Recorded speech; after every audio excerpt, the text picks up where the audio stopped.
This week in the Missouri Senate, we review another of the issues that went without legislative resolution this year. Codifying anything forever in the Constitution relative to who can or can't buy our farmland. I've been carrying this legislation for 5 years. Toward the end of last year, foreign ownership of Missouri land became a hot-button issue. As a result, several measures were introduced during this year's regular legislative session. In addition, the Missouri Senate formed the Select Committee on the Protection of Missouri Assets from Foreign Adversaries. This panel looked at most of those proposals.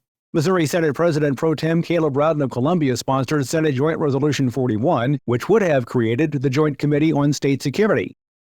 Mine establishes a joint committee that would allow for that to kind of ebb and flow relative to who our enemies are, who our adversaries are, who we can buy land from, etc. We can go the statutory route, which is what House did. We'll take a look at what they did. I like the idea of the blacklist of countries. I think that's something that makes a lot of sense relative to where we are, but also just not knowing where we're going to be. Our friends may not be our friends 20 years from now, so I think we have to find some way to be flexible in that regard.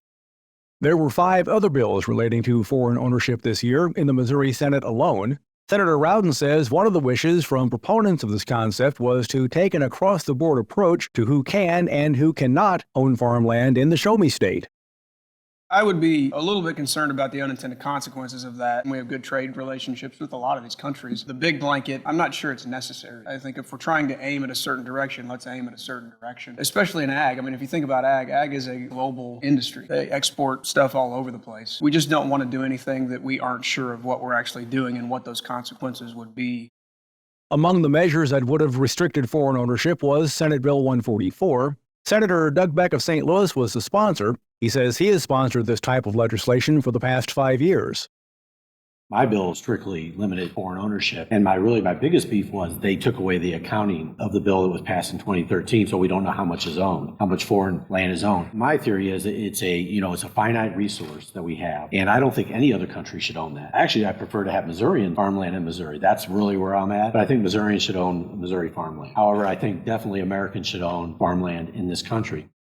There is a high likelihood more proposals relating to foreign ownership of Missouri land will be a part of next year's regular legislative session, too. Lawmakers are looking ahead to the upcoming legislative session. They have been able to pre-file legislation since July 1st. Pre-filed measures will receive their official bill numbers for 2024 starting on December 1st. Legislation is numbered based on a senator's seniority.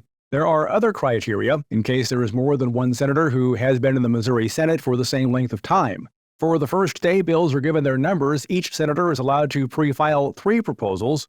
And remember, you can follow these and other issues facing the Missouri Senate by visiting our website, senate.mo.gov. Reporting from the state capitol, I'm Dean Morgan.